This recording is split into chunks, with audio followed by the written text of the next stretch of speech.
새정치연합 문제로 넘어가겠습니다. 일단 핵심이가 구성이 됐고요. 발족이, 위원장을 이제 김상곤 전 교육감이 맡기로 했고, 지금 고정 단계에 들어간 것 같습니다. 그리고 이제 이 문제가 논의되는 중에, 그저께 5월 23일 날, 노무현 대통령 6주기 추도식에서 좀, 대형 그게 발생을 했습니다. 이 문제가 한편으로 보면 이제 그동안 내연되던 게 폭발됐다고 볼 수도 있고, 또 한편으로는 어떤 정점으로 치달아가고 이후에는 좀 한 곱이 넘어가는가 뭐 이런 것도 생각이 될 수가 있는데, 어쨌든 이 부분 먼저 좀 한번 이야기를 짚어보고 넘어가 주겠습니다.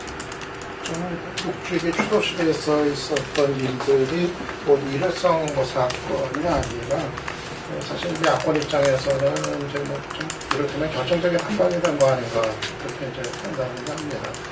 그렇지 않아도 지금 뭐 야당 내부에서 야당 안팎에서는 친노가 있냐 없냐, 친노 패권주의가 있냐 없냐 이거 가지고 이제 한참 공방전이 벌어지고 있던 참이었는데 이런 이제 문제가 터져버린 거고요. 뭐 그날 노건호 씨의 이제 그 추도사는 글쎄 이제 뭐 유족 입장에서 또 뭐 그럴 수도 있다, 뭐 또 이렇게 그런 뭐 이해를 한다 하더라도 물론 이제 그 자체도 이제 정치적인 비판 부분까지 포함된 것도 뭐 논란은 있지만 뭐 유족 입장에서 또 그동안 참았던 울분을 이제 드러낸 거다 이해를 할 수 있지만은 더 나가가지고 이제 또 여당 대표에 대한 어떤 뭐 물세례까지 이제 뭐 갔다는 거, 여당을 향해서도 이제 그 참석자들이 이제 그 공격을 이제 하고, 그리고 또 비노 정치인들한테도 뭐 물세례를 퍼붓고 이제 욕설을 하고 했던 이제 이런 장면. 결국은 그것이 물론 전체 중에 일부 참석자들의 어떤 행동이라고는 하지만은 결국 이제 그것이 비춰지는 거는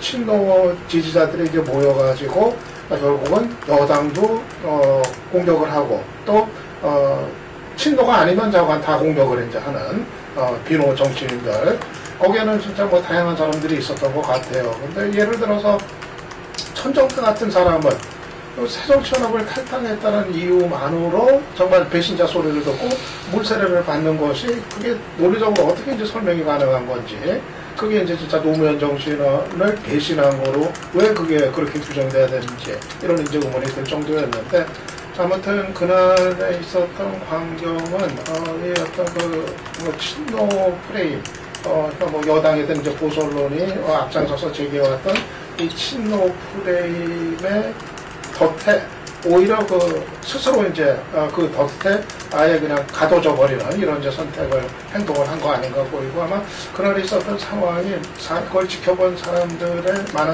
많은 이제 국민들의 어떤 뇌리에 상당히 이게 좀 깊이 그리고 오랜 기간에 걸쳐서 좀 남을 가능성이 크지 않나 그렇게 봅니다.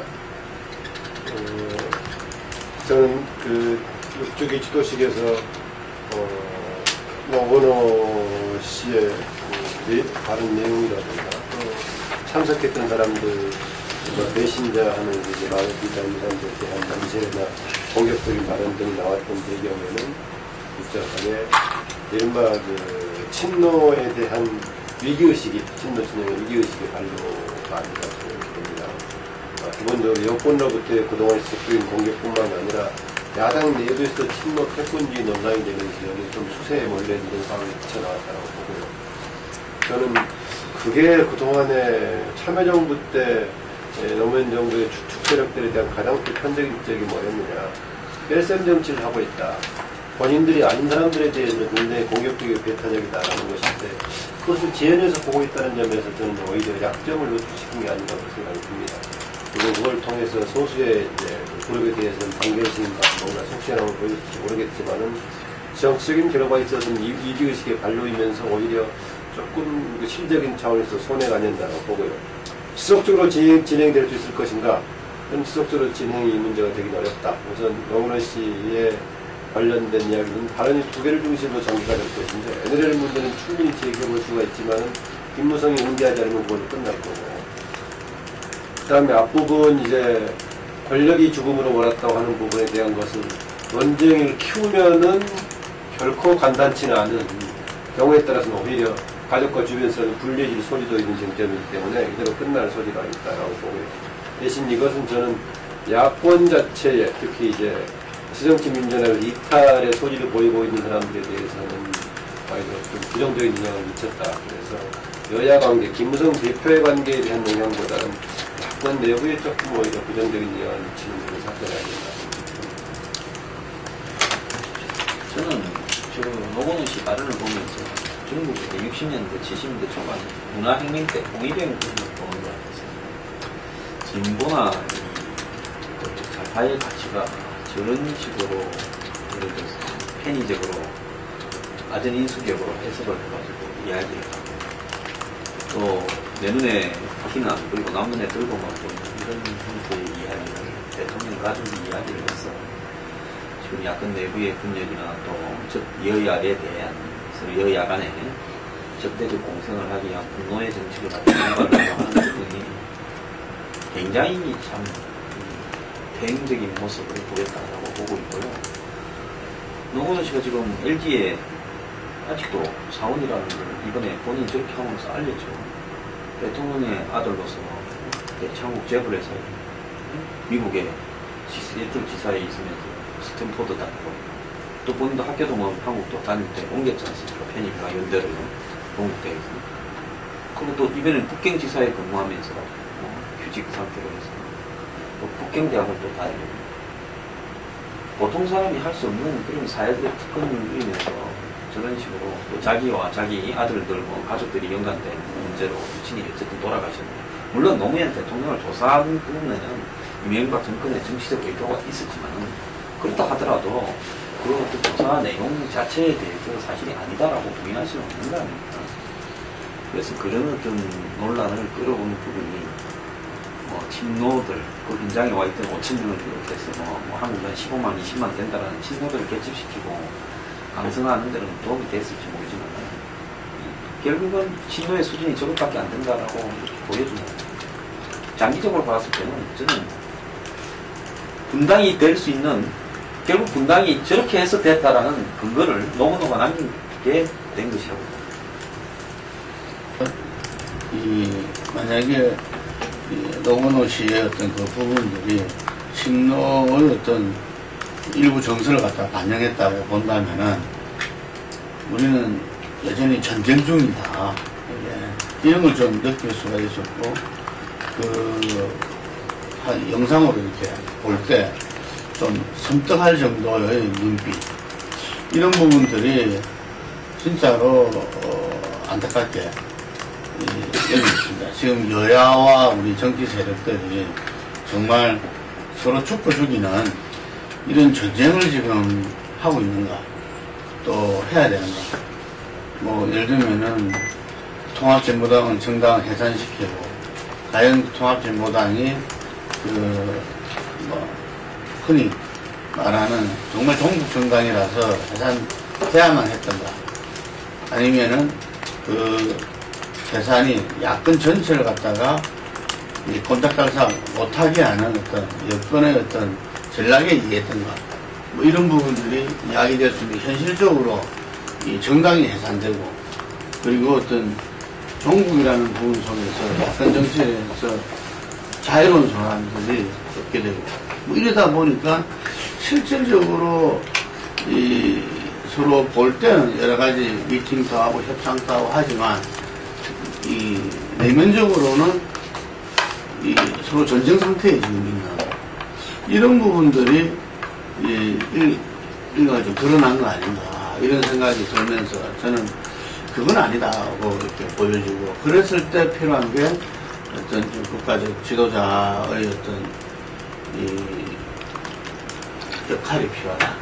그래서 이번 같은 경우에서도 친노 자상이라고 할 수 있는 어느 누구도 부인할 수 없는 문재인 새정치연합 대표가 사실 이번 6주기에서 뭔가 지금 이제 새정치의 어떤 야당의 어려움이나 이런 부분들도 뭔가 6주기를 통해서 새롭게 그것을 좀 해결하고 새로운 메시지를 국민에게 던지는 그런 계기로 만들었어야 됐는데, 오히려 이번 6주기에서 그런 관계를 갖다 드러내고 친노 민낯을 갖다가 보여줬다. 이제 서로 속마음이 다 이렇게 드러나 버렸다는 식으로 좋지 않은 모습으로 이렇게 가는 것은 제가 볼 때는 뭐 본인도 김무성 대표가 알았느냐 하니까 몰랐다 그러지만 저는 굉장히 직무유기다 이렇게 봅니다. 그래서 앞으로 얼마 되지 않는 시간, 지금 문재인 대표한테 남은 시간이 얼마 되지 않다고 이렇게 보여지는데, 이런 거 하나하나에서 예를 들면은 좀 친밀하고 또 한편으로는 애국적으로 좀 보이는 모습, 이런 부분들이 필요하다. 그랬을 때 그 전날 뭐 중국에서 들어왔다 그러는데, 저녁에라도 서로 핵심 관계자들이 서로 이야기를 나누고 하면서, 어려운 가족 문제지만 하여튼 간에 온 국민들한테는 전반적으로는 상당히 이렇게 안타까움과 여러 노무현 대통령이 어떤 공이 발해서 떨어져 돌아가셨다는 걸 알았을 때 그 당혹감, 예를 들면 그 묘한 감정, 이런 부분들을 갖다가 그 내용과 상관없이 좀 가지게 되지 않았나. 저는 뭐 그날 상황으로 가장 곤혹스러웠던 거는 사실 문재인 대표였다고 이제 생각을 이제 해요. 이제 그날의 광경이 문재인 대표한테만 아주 그냥 환호가 이제 쏟아지고, 다른 야권의 리더들한테는 다 야유가 쏟아지는 이런 장면 자체가 문재인 대표한테는 이제 엄청난 이제 부담이었을 거고, 실제로 또 노원호 씨 추도사 나오는 때 그 표정을 보면은 김무성 대표는 오히려 그 표정에 어떤 동요조차도 없이 그런 담담한 모습이었는데, 문재인 대표는 아주 당황한 듯한 그런 표정, 바로 그것이 이제 의미하는 것이 문재인 대표를 그만큼 이제 곤혹스럽게 만들었던 장면이었다 생각이 이제 되고요.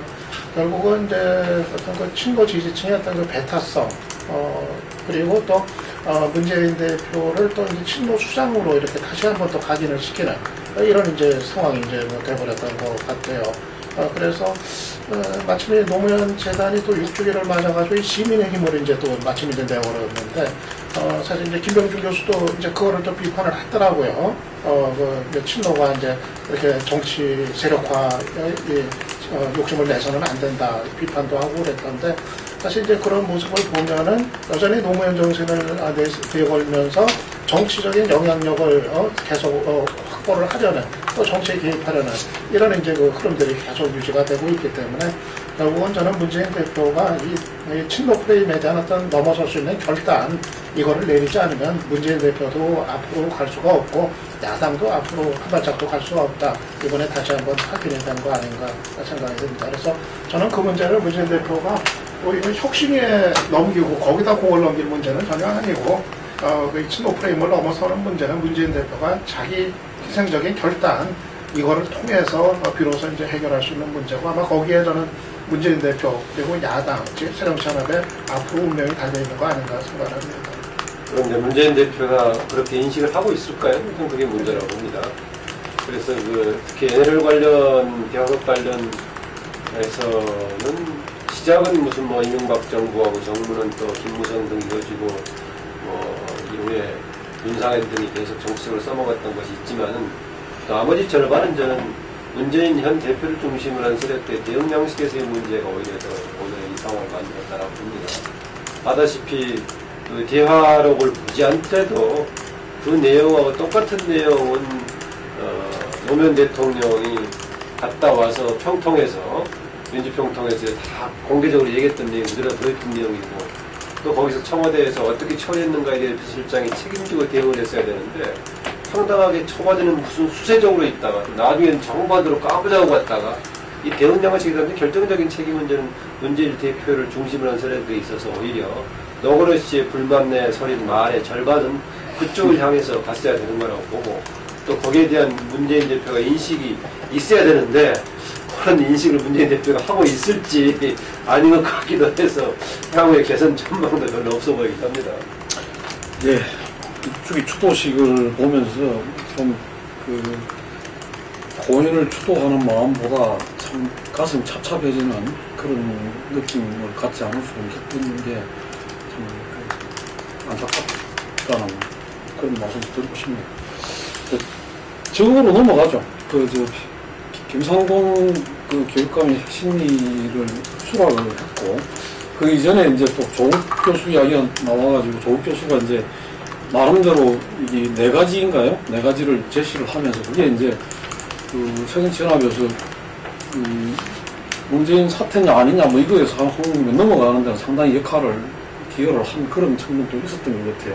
지금 뭐 여전히 이제 그런 내용들까지가 혁신위에서 다뤄질 것 같은데, 혁신이 구성에 대한 부분이나 또 어떤 성과를 낼 수 있을지 어떻게 전망하는지 그 부분 좀 이야기해요.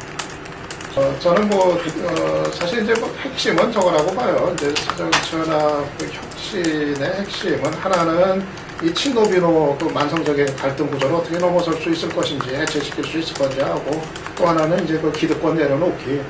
기득권 내려놓기는 결국 이제 총선 불가리고 이제 이어지는 흐름을 만드는 게 되고, 2가지라고 생각이 되는데, 저는 그래서 이제 김상곤 위원장이 지금 당내 세력이, 자기 세력이 없는 상태에서 기득권 내려놓는 건 바로 당사자들의 저항이 당연히 따르는 거기 때문에 그걸 어떻게 감당할 수 있을지, 그건 이제 예단하지 않고 지켜봐야 될 일일 것 같고요. 물론 또 이제 김 위원장이 또 전 교육감이 나름대로 또 결단력이 또 있기는 있는 스타일이니까 좀 이제 봐야 될 것 같은데, 저는 이게 혁신이 진짜 의미 있게 이제 되려면은, 성공하려면은, 가장 힘센 사람부터 기득권을 내려놓게 해야 된다고 봐요, 순서가. 이게 다 똑같다 해가지고, 다 모든 데다가 공을 똑같이 넘겨가지고는 이게 일이 안 되고, 지금 새정치연합내에서 최대 기득권이 누구냐? 그건 일단은 흔히 얘기하는 이제 친노 이제 개파다. 문재인 대표 쪽이다. 이렇게 지금 얘기되고 있는 게 현실이라고 한다면은, 먼저 당 대표가 최대 기득권을 내려놓는 이거부터 이제 풀어나가야 되지 않겠는가. 김상곤 교육감도 우선적으로는 그 문제부터 좀 정면으로 좀 붙어가지고, 문 대표가 물갈이 얘기하지만은 정말 문 대표하고 가까운 사람들부터 다음 총선에서 최대한 물갈이 되도록 하는 이런 어떤 흐름을 만들고, 그래야 그 부분이 우선이 돼야 다른 개파들, 호남이든 비노든 또 중진이든 그 사람들도 그 흐름을 거역하지 못하고 그거를 받아들일 수밖에 없는 이런 거로 이제 이게 일이 진행이 되고 일이 되는 거지. 저는 그래서 그 부분을 좀 더 우선적으로 분명히 하지 않으면은 이거는 각 개파들의 어떤 목소리만 분출이 되는 상황 속에서 밖으로 싸움이 되다가 흐지부지 될 우려가 크다. 그래서 저는 다른 것도 중요하지만 김상곤 교육감이 우선적으로 문재인 대표 쪽에 이 기득권을 내려놓는 부분, 전 이거부터 좀 승부를 걸어야 되는 거 아닌가. 제대로 하려면은 전 그렇게 봅니다. 굉장히 중요한 지적 같은데요. 일단 김상곤 혁신위원장 중심의 체제가 좀 제대로 뜰 수 있을지 모르겠어요. 왜냐면은 황수장도 얘기했지만 이미 뜬다는 것은 문재인 대표실을 인정해버리는 것이니까. 그럼 그런 가운데 우리가 기대할 수 있는 게 뭐냐? 김상곤 대표가 만약에 집행기구라면 좀 의미가 있을 수 있어요. 왜냐면은 보편적인 좀 신뢰를 받는 사람이다라고 해서 넣는 거 아니겠어요? 현 대표 체제는 아무래도 특정 개판이 특정 편향이 나니까. 했는데 김상곤 대표 하는 것은 이 분야에 대한 당내 사령에 정통한 것도 아니고 정치 분야에 대한 전문가도 아니고, 그럼 왜 했느냐? 라고 보자면 뭔가 집행할 때 편견 없이 좀 보편적인 신뢰를 받는다는 측면인데, 그 역할은 또 주어지지 않는 것 같아요. 그래서 진단하는 또 역할을 주어진 것 같아요. 그래서 저는 조금 역할이 애매하다라고 가지고, 지금 유 박사가 잘 지적했는데, 지금의 논의는 차기 공천에서의 어떤 기준에 따라 교체할 것인가 여기만 돼 있어 보이는데, 지금 문제를 풀려면은 문재인 대표의 입지를 포함한 문제도 같이 지금 다룰 수 있을 거가 큰 관건일 것 같다. 만약에 문재인 대표의 입지도 손을 댈 수 있다면은 당의 지금 친노 비노의 갈등 문제를 해결하는 데에서는 문재인 대표의 뭔가를 어떤 변화가 필요하다. 이 조치가 필요하다는 걸 적시해주고 그걸 또 실행할 수 있을지 좀 1차적인 변수라고 봅니다. 그리고 그리고 이제 차기 혁신 현실적으로 봤을 때 혁신은 인적 구성의 문제인데 그 다음에 이제 공천에서 얼마나 교차할 것인가 이게 될 수밖에 없다고 보고요. 지난번에 조국 기업 했던 것처럼 상당히 러프하게 또 이런 또 팩트 좀 맞지 않은 부분이 있다는 생각이 들고 또 하나 마지막 또 첨언하자면 역시 또 반복적으로 오히려 이른바 우리 사람들이 친노라고 보는 사람들 중심으로 과연 뭐 친노 패권이 뭐가 있냐 허구가 만들어낸 프레임이다 이런 주장을 아직도 하고 있는데 저는 다시 정리하자면은 노무현 시대의 중심으로 해서 형성된 정치 세력이 자기들만이 옳다고 생각하고 배타적으로 결집하고 있는 그런 지정치민들의 풍토를 나는 친노라고 할 수 있다. 친노 패권이다. 이 수가 적당한 비중을 차지하고 있다면은 당의 여러 가지 뭐 세력이라든가 유형 중에 하나라고 볼 수가 있는데 그게 당의 중심을 잡아버린다면 이른바 그게 이제 패권으로 인식이 되고 패권으로 불리고 있다. 양적으로 수적으로 얼마나 많은 걸 따라서 그게 당의 중심 기류를 만들어버린다면 친노 패권으로 불리겠다고 봅니다. 그럼 그건 어떻게 수정이 될 것인가 라고 했을 때 그게 저는 뭐 수가 어느 정도든 간에 당의 중심에 계속 서버린다면 그 문제는 반복적으로 제기될 가능성이 있고 큰 얘기하듯이 쪼개지지 않는 한 해결되지 않을 것이다. 그런 비판이 나올 만합니다. 그 부분에서는 그 문제를 인식하고 풀어주는 해법을 문재인 대표부터 뭐 과연 실행할 수 있는 해법이 있을지 모르겠습니다. 혁신이 구성은 위원장이 어쨌든 전부 다가 인정할 수밖에 없는 지금 비노의 이종걸 원내대표가 추천을 해가지고 이루어진 것이고 하기 때문에 저는 위원 인선 후에도 뭐 여러 가지 시행착오도 겪을 수도 있지만 어쨌든 혁신이 구성될 수밖에 없다 이런 생각이 들고 근데 가깝게만 보더라도 몇 해 차례 혁신이가 새정치연합은 구성을 해서 활동을 했고 그리고 그 부분들이 조금씩 다르지만 혁신안이 다 이렇게 만들어졌었어요. 그런데 그것이 그대로 이렇게 집행된 적, 실천된 적은 거의 없는 거죠.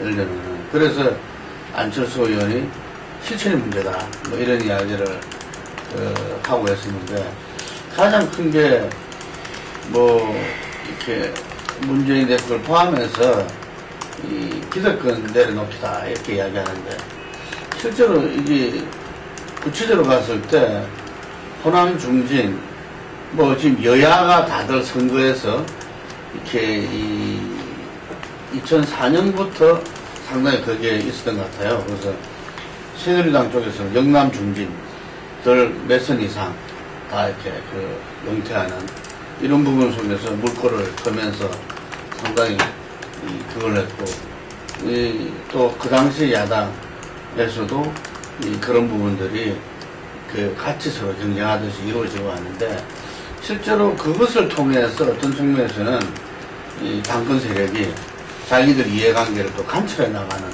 그런 방향으로 됐다는 거죠. 그래서 이번에 저는 문재인 대표가 현재 가장 파워풀하고 하니까 거기서부터 먼저 기득권을 내려놓는 그런 쇄신의 어떤 과정부터 거쳐야 된다 이러는데 과연 그 내용이 무엇일까? 조 교수가 이야기한 대로 호남 중진 486 이랬을 때 저는 기준 잡기가 상당히 어려울 수 있고 모든 사람이 거기에 동의할 수 있는 이렇게 합리성을 갖다 가져나가기가 쉽지 않고 오히려 그것이 분당의 어떤 이렇게 계기가 될 수 있고 하나의 동기가 될 수 있다 이런 생각이 들거든요. 그래서 이거는 혁신이가 어떤 뭐를 마련하기 전에 정말 이 문재인 당대표가 이 당은 친노가 아니라 이 친노가 기득권을 내려놓고 예를 들면은 어떤 지금 제1야당으로서 이 전체적인 어떤 덩치를 이게 130석을 갖다가 가지고 총선을 치르고 대선을 치르려고 한다면은 먼저 나와야 될 것 같아요. 혁신이가 그런 기준을 만들어서 이렇게 이 최고위에 보고하고 그 최고위에서 어쨌든 간에 그걸 승인을 해가지고 거기에 따라서 절차가 이루어지는, 그건 상당히 제가 볼 때는 어떨 수 있다. 이게, 그 혁신위에서는 좀 이 공정하고 합리적이고 서로가 다 인정할 수 있는, 뭐, 예를 들면은 우리가 도덕성과 정책성, 그리고 의정 능력에 따른 어떤 그 공천 기준을 갖다가 마련하고, 또 그것을 갖다가 기하기 위해서 뭐 지역위원장은 뭐 이 3개월 전, 4개월 전에 뭐 이렇게 위원장직을 내놔서 전부 그걸 한다든지, 그리고 전략 공천을 한다면은 이런 사람들로 해서 그걸 하고, 뭐 비례대표도 뭐 어떤 선출 과정을 갖다가 프로세스를 정확하게 가져간다든지, 뭐 이런 저러한 부분들 혁신에서 이렇게 만들어 나가겠죠. 근데 이건 공정하고 합리적인 기준에 따라서 잡아 나가는 거고, 흔히 말하는 인적 쇄신이랄까, 이런 부분들은 아까 유 박사님께서 말씀하신 대로 가장 당내에서 지금 이제 파워 문재인 대표와 친노 부분들이 자기들이 먼저 결단을 하는 모습, 이 없이는 지금 이 혁신위가 어떤 걸 내놓더라도 상당히 그런 과정을 거쳐서 제도적인 속으로 이렇게 기록도 내려놓기 쉽지 않을 것이다, 이렇게 생각이 들고, 이걸 못한다면은 저는 이런저런 과정을 통해서 결국은 분단이 눈을 갈 수밖에 없다, 이런 거. 그점은 어떻습니까? 어제인가 보니까 저는 그게 만약에 문재인 대표 측이 그런 스스로의 어떤 한계랄까, 무슨 지금 당이 위기인데 자기 힘만으로 안 되겠다 이런 생각을 해서 나온 건지, 그렇다면 또 하나 될 수 있다고 보는데, 박원순, 안철수, 뭐 안희정, 김부겸까지 해가지고 희망 스케줄인가 해가지고, 그거는 이제 그런 발상이 그렇거든요. 당에 지금 최고위원회가 있지만 최고위원회로 이 각자 위치가 다르기 때문에, 예를 들어갖고 이 박원순 시장 같은 경우에는 현직 단체장이기 때문에 당 지도부에 들어올 수는 없지만 야권에서 유력한 리더십을 가진 사람 중에 한 사람이고, 안철수도 마찬가지 일정한 그걸 가진 사람이고, 안희정, 김부겸도 각자의 어떤 그게 있는 사람들이잖아요. 이런 사람들이 나름대로 이렇게 혁신위도 좀 북돋으면서 또 현안이 있을 때마다 좀 협의를 하면서 가게 되면 좀 불협화음도 줄이면서 나름대로 또 어떤 지금 개인이 갖고 있는 권위보다는 조금 다른 권위를 만들어낼 수도 있는 거 아니냐. 저는 어쨌든 새정치연합이 분당으로 가기 전에 어떤 마지막 몸부림으로 뭔가 스스로가 살아남으려고 하는 뭔가 있어야 된다. 그렇지 않고 이대로 주장자 버리게 되면 정말 차악에 그게 되지 않겠나. 그런 점에서는 그것도 한 시도가 될 수 있다고 보는데 어떻게 보십니까? 저는 뭐 장룡 협의체 아니겠어요? 대권 장룡. 이건 무리하다고 봅니다. 정당이라는 것은 정당 내부의 기구로 돌아가야 돼요. 정당이 최고위원회라든지 의총이라든지 이런 기구를 작용시키지 못해서 혁신이 비대위를 투하하면 만드는 거예요. 과거에 대선 패배하고, 난성을 제일 심하게 할 때는 대선 패배한 직후 아닙니까? 한상진 씨가 그때도 뭐 당에 혁신 내용 같은 걸 했지 않습니까? 위원장이가. 그러니까 그때 뭐가 문제인지, 친노가 뭐가 문제고, 이런 거 당이 뭐가 문제인지, 야권이 왜 지는지, 그때 다 나와 있어요. 뭐 이념적 교조성 부터 시작해서 모바일 선거의 문제부터 뭐 오픈 프라이머리 전부 다 나와 있는데, 지금 다시 혁신위를 만들 것도 없어요. 그때 그 책 보면 지적한 문제들이 그대로 다 있어요. 그런데 그 뒤에 비대위를 두 번이나 하고 또 혁신위를 하고 무슨 장룡 협의체를 만들고, 기본적으로는 예를 들어서 권력을 갖다가 놓을 것이냐 안 놓을 것이냐라는 문제로, 문재인 대표는 솔직히 뭐 문재인 대표 개인의 문제가 아니라 친노에서 문재인 대표가 여기서 뭔가를 양보하고 물러서게 되면 친노 전체가 손해일 거 아닙니까? 그러니까 기본적으로 이런 기구들을 만들어서 희석을 시키고 시간을 갖다가 킬링 타임 하는 용어로는 되겠지만은, 이런 기구에서 어떤 결론이 나오지는 저는 의미 있는 결론이 못 나올 거라고 보거든요. 전에 안 봤습니까? 문희상 비대위에서 결정하는 여러 사람들이 결국은 문재인 대표가 되기 위한 자락 깔아주는 걸로 한다는 거 봤잖아요. 그 다음에 박영수 비대위가 왜 자통하는가도 다 봤지 않습니까? 그렇기 때문에 이번에 이 혁신이 출범 직전에 노무현 전 대통령 아들이 저런 식으로 그냥 예를 들어서 폭탄을 터뜨려 놓고 혁신위를 시작하고 하는 어떤 부분입니다. 저는 그래서 이런 혁신이나 뭐 장룡 협의체는 안 돌아갈 거라고 봅니다. 희망을 섞으니까 그 안철수가 거기 참가하겠습니까? 김국민이 거기 참가하겠어요? 휴먼스 클럽이 뭐 방향은 저는 맞다고 봐요. 지금 차량 전압 변수에서. 그래서 제가 볼 때 거기 참가할 사람은 박원순 시장밖에 없다 저는. 저는 이제 방향 자체는 맞다고 이제 생각을 하는데, 그러니까 지금 차량 전압 변수를 보면은 그 누구도 지금 뭐 어떤 절대적인 힘을 갖고 있지 못하고 자기 혼자만으로는 뭘 할 수가 없는 그 점은 뭐 문재인 대표 포함해서 다 공통적인 상황이라고 할 수가 있겠고, 그러니까 이대로 가다가는 뭐 정말 뭐 같이 무너질지 모르는, 공멸할지 모르는 이런 뭐 위기 상황 뭐 배제할 수도 없는 거고, 그러면은 일단은 어떻게든 당을 살리고 그리고 이제 그 위에서 그 이후에 이제 경쟁을 이제 기약을 하는 이런 수순이 될 수밖에 없는 건 이제 분명해 보여서 이 차기 그 주자들의 어떤 그 협력적인 관계를 구축하는 거, 힘을 모으는 거, 이건 이제 분명히 이제 필요해 보여요. 근데 다만 그것이 저는 이렇게 틀을 만든다고 해서 될 문제는 아닌 것 같아요. 틀을 만나서 뭐 한번 만나가지고 뭐 악수 나누고 뭐 밥 한번 먹고 이런다고 해가지고 그게 뭐가 의미가 있겠는가. 그거보다는 실질적인 어떤 정치 과정, 정치 행위를 통해가지고 바로 이제 그거를 이제 모색을 하는, 바로 그게 이제 우선은 문재인 대표의 책임이 이제 그 부분일 것 같고요.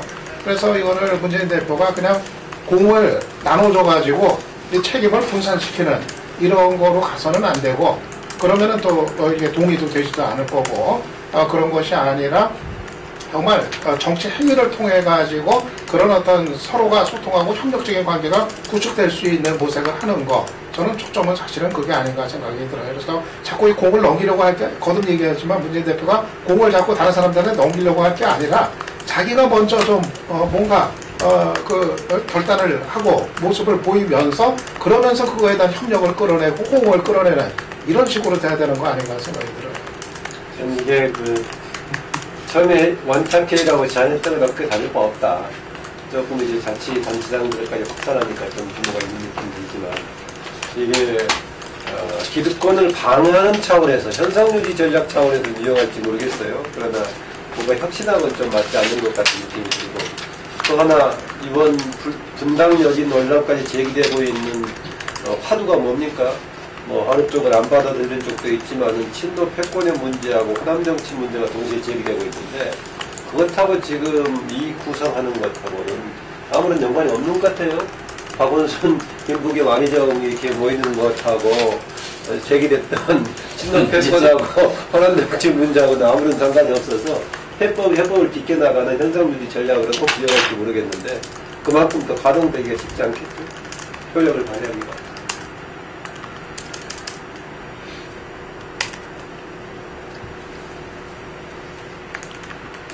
대체로 뭐 혁신위가 만들어지고 저걸 한다 하더라도 전망이 그렇게 밝지가 않다. 그리고 참 아까 이야기 들으면서 문재인 대표는 참으로 쉽지가 않겠다. 공을 쥐고 있으면 왜 혼자서 쥐고 있냐고 알리고, 패스를 하면 왜 패스하냐고 알리고 뭐 혼자 또 이목도 못하고 패스도 못하고 무조건 골을 해야 되는데 골을 넣기가 쉽지가 않고 그런 상황이었습니다. 아니, 예, 선수가 그러는데 뭐가 패스하고 있으니까. 근데 이제 여담이지만은 이제 그래요. 봉화마을에서 이제 그날 육중의 날 같은 경우도 저는 문재인 대표가 좀 더 그런 상황이 벌어졌으면 더 좀 단호한 입장을 뭐 좀 얘기를 했어야 되는 거 아닌가. 정말 이래서는 안 된다. 우리가 잘못한 거다. 오늘 이런 건 참 진짜 보여서는 안 된다. 뭐 좀 그런 메시지가 이제 나와야 되는데, 그날도 좀 보면 좀 선문답을 하더라고요. 그냥 우리가 이제 노무현 대통령을 추도하는 자리에서 뭐 분열해서는 안 됩니다. 이게 그러니까는 보면은 이 분열하면은 다 책임이 있는 거 아니에요? 너도 나도 다. 그러니까는. 아니, 그쪽에 다 책임이 있죠. 그러니까 이제 그렇게 이제 되는 거니까 뭐가 좀 조금 더 문재인 대표가 그 상황에 대한 어떤 자기 책임과 관련된 부분에 대한 인식 같은 거, 이런 건 좀 더 선명하게 좀 할 필요가 있는 거 아닌가 좀 아쉬운 게 좀 들어요. 예, 문재인 이야기는 막 항상 고백이 그렇습니다. 그하고 최근에 천정배 의원하고 인터뷰를 한번 하셨죠. 근데 천정배 의원 쪽 지금 분위기나 앞으로 행보나 이런 거에 대해서는 어떻게 적을 할 수 있는지요? 어쨌든 천 의원은 일단 호남 정치 복원이라고 이야기했던 부분들이 좀 그게 이 용어상 오해를 가져갈 수가 있겠다. 그래서 그 호남 정치 뭐 부활, 뭐 예를 들면은 호남 개혁 정치 부활, 뭐 이런 식으로 용어를 갖다가 이렇게 바꿨다 이런 얘기 하더라고요. 그러니까 호남 지역주의를 활용한 어떤 이 정치적인 앞으로 어떤 활로랄까 이런 부분들에 대해서 상당히 좀 피해의식을 갖고 있는 이런 부분도 좀 느꼈고, 한편으로는 그러면은 새정치연합이 쇄신된다면은 그때는 뭐 언제든지 다시 복당할 수 있다는 이야기냐 했을 때는 뭐 그러기는 어렵지 않겠느냐. 그리고 본인은 정말 이렇게 자기가 주창했던 기득권 문제 내려놓기가 해결된다면은 정치를 그만둘 수도 있다. 뭐 이런 이야기를 하더라고요. 그래서 뭐 그런 것들은 사실은 좀 되게 어렵다라는 것을 갖다가 좀 전제로 하는 그런 것 같고, 뭔가 지금 저 앞에 길이, 앞에 어떤 목표가 있을 때 그걸 위해서 좀 이렇게 이 스텝 바이 스텝, 그리고 이렇게 아주 두텁게 좀 이렇게 나가는 이런 느낌을 많이 받았거든요. 근데 제가 이전에 2003년에 이제 이 당시 민주당에서 어떤 분당을 생각하고 그래가지고 2004년 초에 분당이 실제로 이루어지는가요? 예. 그래서 거의 한 1년 가까이를 끌었잖아요. 대선 이용한 그래서 그때 제가 아마 물어봤던 기억이 있어요. 왜 이래 오래 끄느냐 이게. 그랬을 때 백발이 난닝구 논쟁이 문제는 국민들이 볼 때 막 헤어지라, 도저히 같이 있을 수 없다, 뭐 이런 지경까지 가서 분당하는 게 자기들 전략이다, 이런 이야기를 하죠. 이론 승리기는. 그래서 저도 지금 현재의 어떤 지금 야당의 어떤 약편 재편 이러한 부분들도 실제로 어떤 그런 과정을 가고 있는 거 아닌가 이런 생각이 좀 들었어요. 지난 얘기인데요. 폐쇄적, 개파적인 독점 문화의 중심에 있는 쪽은 조국 교수가 얘기하는 다선연 쪽보다는 그 중심인 저는 2004년에 데뷔했던 선이 중심이 있기 때문에 삼선, 재선 그룹이 많은 것이지 맥락은 다르다. 다선 그룹들은 뭔가 이제 새로운 걸 추구한다는 차원에서 충분히 쇄신할 필요가 있지만은 당의 체질 개선의 초점은 오히려 삼선과 재선 이쪽 그룹도 초점이 있다는 걸 좀 한번 명기해두고 싶습니다. 그게 무슨 이야기죠? 그러니까 2004년 탄핵 때 등장한 탄돌이라고 불리는 운동권 출신들로 그저 당선된 친구들 있잖아요. 그 친구들 지금 이제 대선 3선쯤 됐잖아요. 그게 지금 당의 이른바 얘기하는 폐쇄적인 독점적인 정청래 최전선 그런 또래들이 지금 108번. 아니 패권에 그 문제가 있다면 거기에 차라리 다선들보다는 그 다선들이 문제가 있다. 물론 그렇다고 다선이 뭐 우석한 얘기는 아니고 다선은 또 그 나름대로 뭔가 새로운 에너지를 심기해서 교체를 필요는 있지만은 지금 뭐 내부에 그 풍터 바꾸게 된 초점은 오히려 그런 그룹들에 있다. 뭐 그런 생각입니다. 예, 새정치연합이 내부가 이렇게 하면서 최근에 또 손학규 전 대표에 대한 그게 좀 잠깐 나오고 그랬었는데 이 부분도 앞으로 조금 더 두고 봐야 될 것 같습니다. 저는 손학규 대표가 정치를 등장하면 내년 총선 전에 등장해야 자기한테 기회가 있지, 내년 총선 이후에 등장하면 등장 자체가 그러니까 정치가 입이 불가능할 거라고 봐요. 이대로 진노가 어쨌든 끝에서 분당을 못하고 그냥 진노가 약간 뭐 비주류하고 적당히 협의해서 공천하는 시점으로 가면 결국 공천이 진노 주도로 될 거고, 그러면 문재인 뭐 대표 입장에서는 어쨌든 한 당으로서 1대1로 선거를 붙으면 수도권에서는 유리해질 수도 있죠. 그렇기 때문에 뭐 적당하게 큰 표차가 나지 않을 것이고 예상하고, 그렇게 되면 이제 뭐 자신의 대선 후보를 자리를 붙여가는 과정으로 갈 수 있기 때문에 손학규 전 대표 같은 경우에는 본인이 정치를 하겠다면 정치는 모든 것이 하이 리스크, 하이 리턴 아닙니까? 그럼 리스크를 안고 거기에 따른 리턴을 나중에 추후적으로 받는 건데 언제 하느냐? 지금 해야죠. 그럼 지금 다시 복귀해서 이렇게 하는 부분에 대해서 비난을 많이 받겠죠. 전기 은퇴한다 해놓고 강진에 가서 토굴 짓고 있다가 또 정치하러 들어오냐 비난을 받겠지만, 이제 지금 뭐 당장은 그렇다 하더라도 야권 내부의 명분을 축적해 가면서 어느 시점에서 본인이 나서면서 그것이 야권의 재편의 하나의 명분이 있는 계기를 제공하고, 그래서 본인이 비판적 일정상은 감수하면서 새로운 어떤 비전을 제시하고 모으는 주축이 될 때 본인의 정계 진입 일정은 가능하다고 보지. 누가 가만히 있는 사람을, 한 사람이 영 없는 것도 아니고, 안철수, 박원순, 문재인 다 하겠다고 하지 않습니까? 안정도 하겠다고 하는 바다. 그런데 자기를 갖다가 모셔갈 가능성은 거의 없다고 봐요. 그래서 자기 머리는 아쉽지만은 분위기가 될 때 자기가 깎아야 돼. 그래서 총선 전에 자기가 판단해야 될 거예요. 일단 손학규 전 대표 입장에서는 정경은퇴 선언을 번복하기가 참 어려우고 쉽지 않은 그런 이제 상황이 이제 정말 떠밀려가지고 나중에 막판에 도리 없이 그런 건 모르겠지만은, 근데 참 좀 아쉬운 면은 있어요. 지금 손학규 역할이 지금 야당 상황에서 사실 지금 가지고 좀 필요하고 좀 그런 부분은 있는 것 같은데, 좀 더 다양한 층을 껴안을 수 있는 그런 이제 리더십. 그리고 또 손 대표 같은 경우는 자기가 스스로 이제 내려놓는 모습을 또 여러 차례 이제 보이기도 이제 했고, 그런 또, 그리고 좀 이제 쿨한 그 리더십을 보이기도 이제 했었는데, 다만 이제 또 이제 문재인 대표 지지층에서는 또 굉장히 또 여전히 또 이제 상당히 싫어하더라고요. 상당히 손학규 이름에 아우머가 자체돼가지고 이제 또 그런 이제 부담도 있고, 아무튼 그 리더십이 그 역할이 좀 아쉽기는 한데, 또 막상 복귀하는 게 또 이렇게 쉬운 일은 또 아닌 상황인 것 같아요.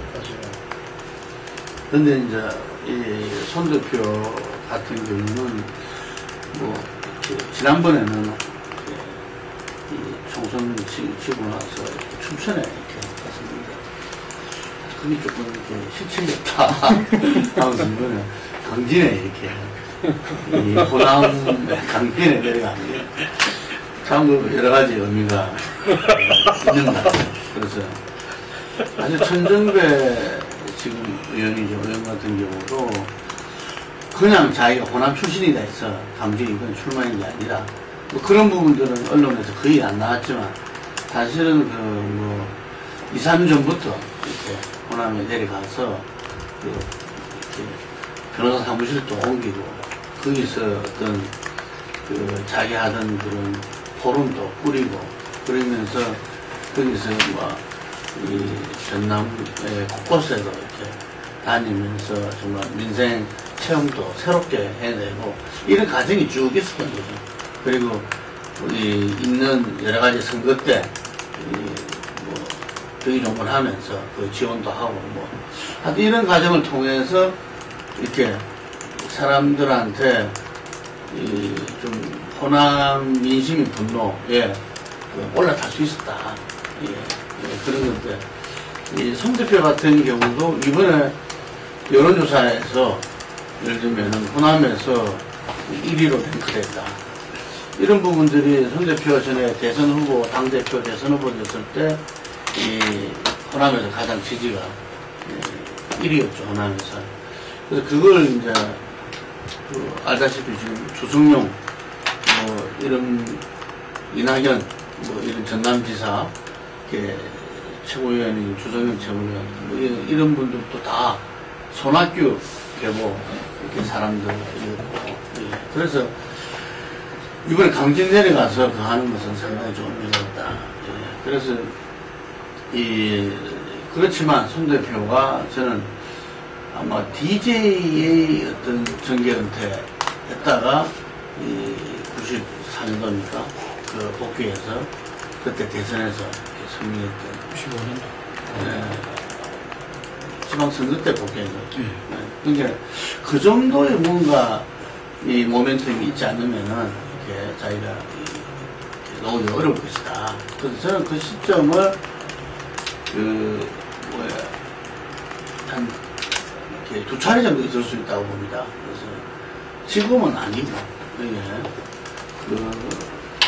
야권 재편 시기, 야권 재편이 실제로 상황이 벌어진다면 야권 재편 시기에 어느 쪽이든 손 대표는 3종가를 칠 수밖에 없고, 그런 부분에서 지난번에 당대표 됐을 때 본인의 노선 정치 철학과는 다른 어떤 당의 울타리에 갇혀버려서 손 대표가 이번에 600만 표를 되찾겠다는 메시지가 전혀 뭐 이렇게 실제적으로 진행될 수 없는 상황이었다면 이번에는 아마 그게 걸맞는 어떤 정치 세력화를 통해서 야권 재편 속에서 보지 않을까 이런 생각을 하고 또 한 기회에는 어떤 내년 연말에 어떤 대선 이 구도가 이제 잡히면서 거기서 어떤 이 가상 대결이 쭉 벌어질 거잖아요. 여권과. 그래서 여권의 후보에 야권 후보들이 이렇게 뭐 지리멸렬하든지 좀 어렵다는 것이 판명됐을 때 뭔가 제3의 후보가 이 야권 대선 후보로 나와줘야 된다. 이럴 때 어떤 필요성들. 이 두 식이 아닌가 이렇게 보여집니다. 저는 자꾸 뒷북치는 이야기 하는데 아까 분당 또는 뭐 새로운 뭐 세력 형성 관련된 딜레마가 하나 있다. 뭐냐면은 이제 만약에 분당의 국면이 만들어진다고 했을 때는 호남권 인사 관련된 많이 이탈할 소리가 있는데 그 사람들도 주요 개혁 대상인데 지금 뭔가 천정배 의원 중심으로 호남 개혁 정치 부활을 얘기한다고 했을 때 현역은 또 용도가 있기 때문에 끌어안아야 되고 또 그 사람들을 끌어안으면 개혁하고 상관없는 거 되는 것이고 그 딜레마 어떻게 풀 것인가도 과제 같습니다. 그러니까 전번에 한번 천정배 의원이 당선 직후인가요?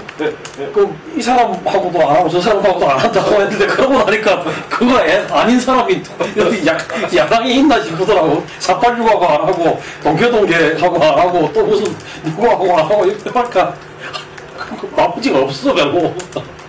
저기 그 부산 출신의 저기 폴리디우스에 있는 분은 누구 있는데? 두 분이나 부산 출신 약간 좀 똑똑하신 분 방송하시는가요? 저희 지금 성한종 리스트 수사가 저는 일단 8명에 대해서 수사를 먼저 하는 게 원칙이기 때문에 일부는 뭐 이제 뭐 두 사람은 처리고 거의 마무리 단계다 이렇게 이야기를 하지만 저는 그렇지 않다고 보고요.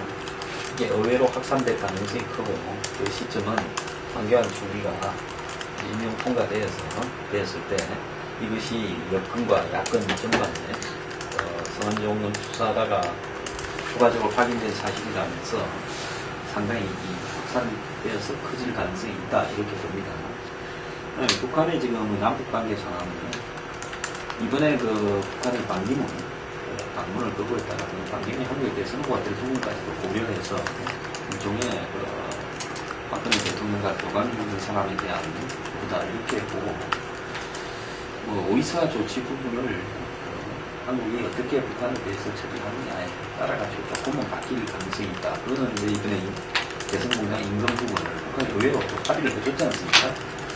근데 이제 그런 어떤 과정들이 향후에 어떻게 가는가 하는 건 문제인데 박근혜 대통령이 당분간 국내 주표 척결 문제에 명을 들면서 작년이나 이렇게 쭉 지배해왔던 통일대가 북한 부분을 가지고 뭔가를 정권의 동력으로 가기 위한 부분은 일단 조금은 지금 이순위가 되었고 미국의 또 사드 배치 문제가 이 전면에 들어오면서 북한 관련 부분에서 긴장의 가능성이 더 높다. 그래서 추가적인 핵실험이나 도발의 가능성이 상당히 높기 때문에 오늘도 뭐 그것 때문에 한미 정보관계 회의를 한다고 그러는데요.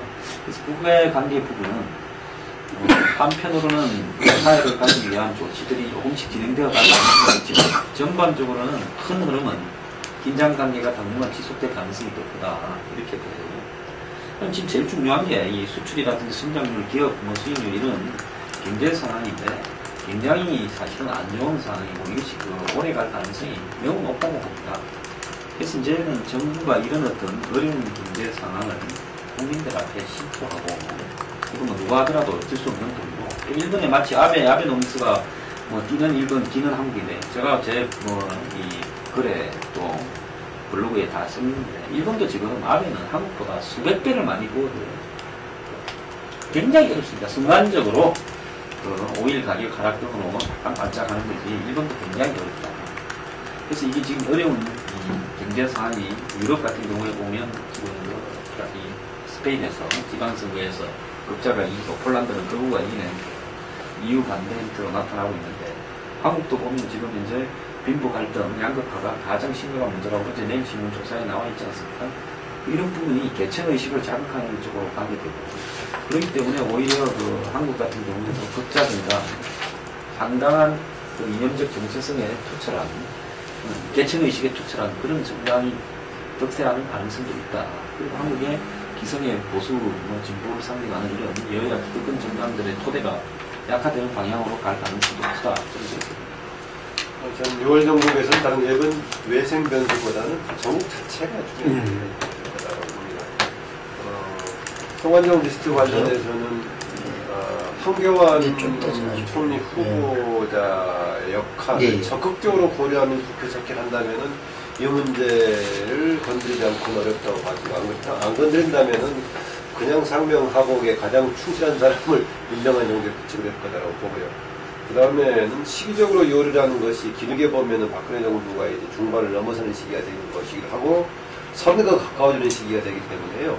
구체적인 쟁점이 없다고 하더라도 당청 관계에 점차적으로 뭔가 이렇게 간격이라든가 갈등 요소가 돌출될 소리가 있다라는 거고, 혁신이 가동 등도 이때 진행이 되든 안 되든 간에 역시 야당 문제가 되기 때문에 총체적으로 막 전국은 계속되는 6월 달에도 같이 맞물려 소용돌이 칠 거다.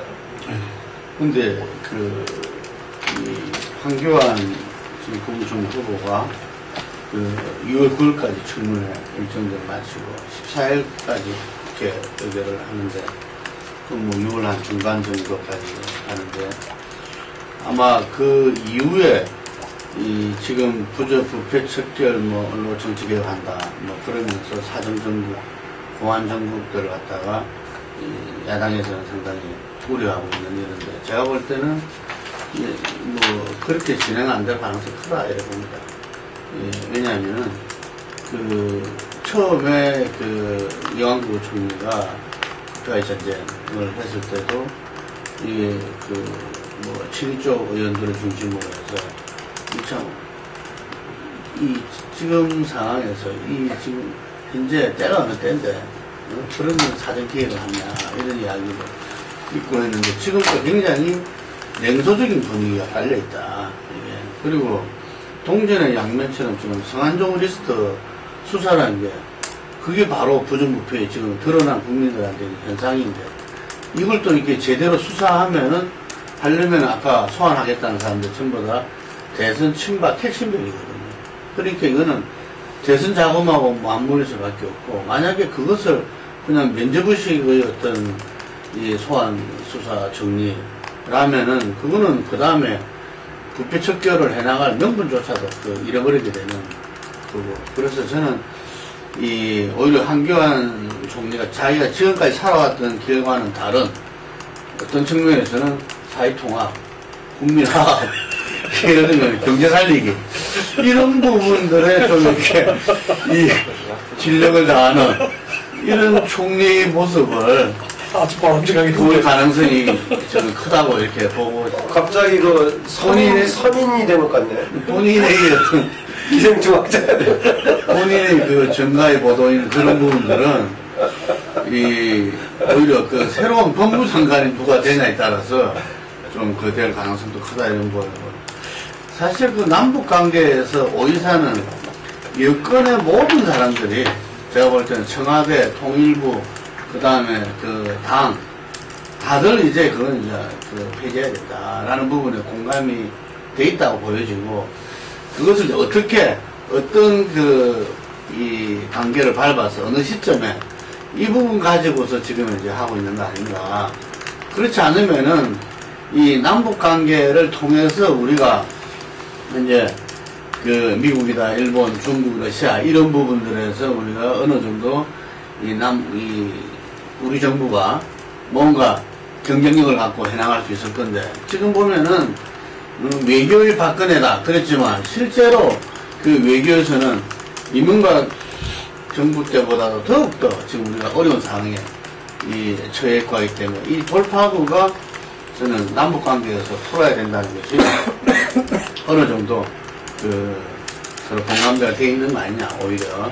그래서 남북관계의 어떤 활로를 열면서 어떤 지금 이 둘러싼, 이 한반도를 둘러싼 국제 정세에서 외교적인 뭔가 좀 룸이 생긴다라는 것을 알고 그렇게 할 가능성이 큰데, 이것도 또 이렇게 이 타이밍을 놓쳐가지고, 예를 들면은 참 엉망이 되는 그런 상황이 또 초래될 수도 있겠죠. 근데 어쨌든 그 방향으로 갈 것 같고, 이 경제 부분은 이게 지금 총선 전에 이렇게 이 집권 여당에서 이렇게 내년 총선을 치르기 위해서 여러 가지 중에서 가장 중요한 게 어쨌든 간에 이 경제 이 어떤 어느 정도 성장과 어떤 그게 이 현재 이 내수 진작 뭐 이런 부분들이 있던데, 이 부분이 상당히 지금 현재도 그렇지만 앞으로도 어려울 수 있다. 그래서 저는 이 과정에서 뭐 예를 들면 유승민 대표가 뭐 예를 들면은 그 발언에서 연장선상에서 좀 나간다고 보면은 뭐 저는 이 경제 주체들의 정면 이렇게 개각이라든지 이런 것들이 예상될 수 있다고 봅니다. 막판에 서민으로 바뀐 거예요. 예. 지금 뭐 6월 전국 나머지 변수들에 대해서 좀 짚어봤습니다. 원래가 연초에 시작할 때도 우리가 이야기했습니다만은, 강국 70주년이 되는 해이고, 뭔가 좀 이런, 뭐 꼭 70주년을 그걸 하지 않더라도, 남북 관계에서 뭔가 좀 변화가 와야 되는 그런 상황이 아닌가, 되는데, 이 오이사 조치만 좀 저게 되더라도 상당히 좀 긍정적인 변화의 가능성이 있지 않겠나 생각이 드는데, 좀 더 지켜봐야 될 것 같습니다. 자, 장시간 토론 감사드립니다. 오늘 이렇게 종료하겠습니다.